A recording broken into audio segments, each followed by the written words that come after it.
ಕೂಡ ನೆನ್ನೆ ಮುಂದಿನ ಸಿಎಂ ಡಿ ಕೆ ಶಿವಕುಮಾರ್ ಅಂತ ಕೂಡ ಹೇಳಿದ್ದಾರೆ.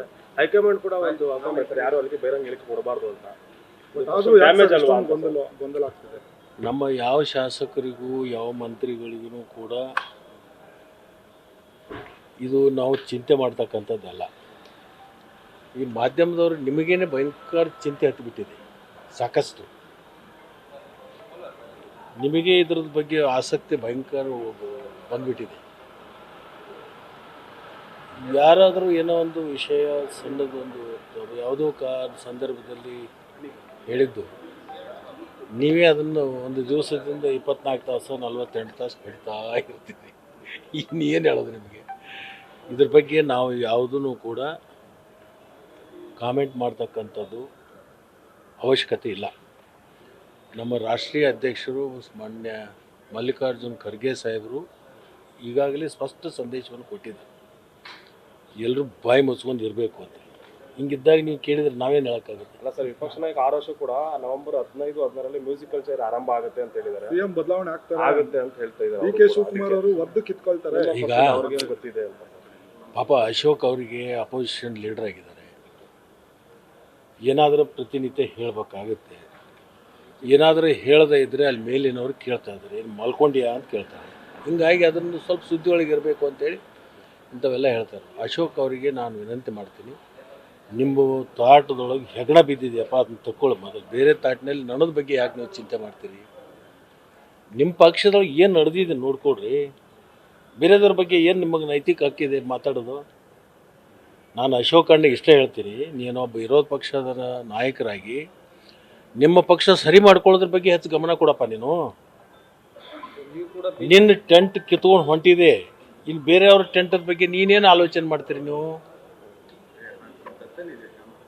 ಪಾಪ ಅವ್ರು ವಿರೋಧ ಪಕ್ಷ ನಾಯಕ ಆಗೋದ್ರಿಂದ ಪ್ರತಿನಿತ್ಯ ಏನಾದರೂ ಹೇಳಬೇಕಾಗುತ್ತೆ, ಇಲ್ಲಾಂದ್ರೆ ಅವ್ರ ಮೇಲೆ ಸುಮ್ಮನೆ ಇರಲ್ಲ.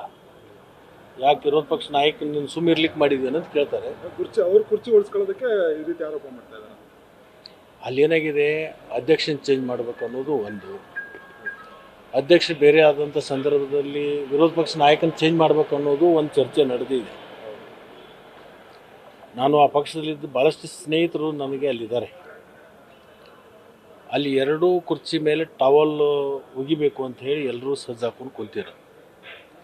ಹೀಗಾಗಿ ಅವರವರ ಕುರ್ಚಿಗಳನ್ನು ಉಳಿಸ್ಕೊಳ್ಳೋ ಸಲುವಾಗಿ ಜನರ ದಿಕ್ಕನ್ನು ಬೇರೆ ಕಡೆ ಸೆಳೆಗೋಸ್ಕರ ಅದನ್ನು ಹೇಳ್ತಕ್ಕಂಥದ್ದು ಮಾಡ್ತಾ ಇದ್ದಾರೆ.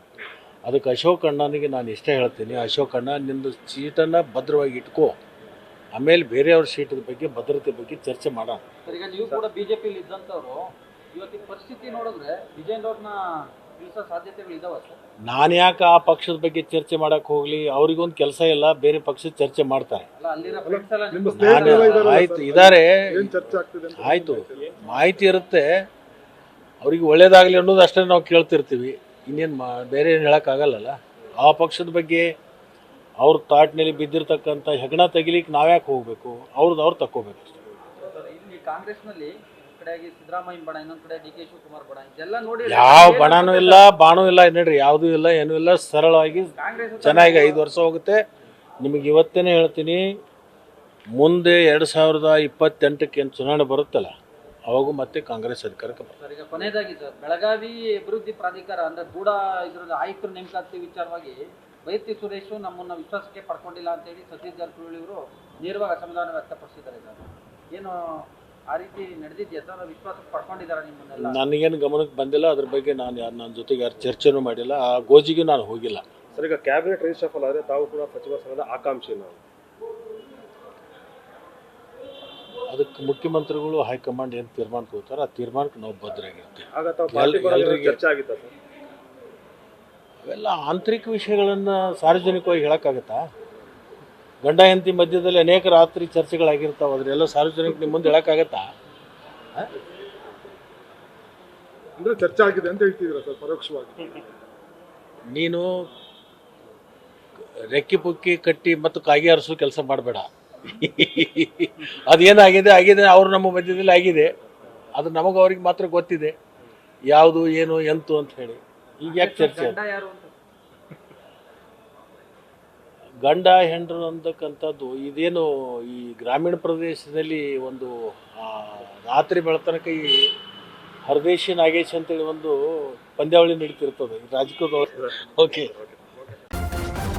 ನ್ಯೂಸ್ ಫಸ್ಟ್ ನಿರ್ಭೀತಿಯಿಂದ ನಿಮ್ಮ ಪರವಾಗಿ.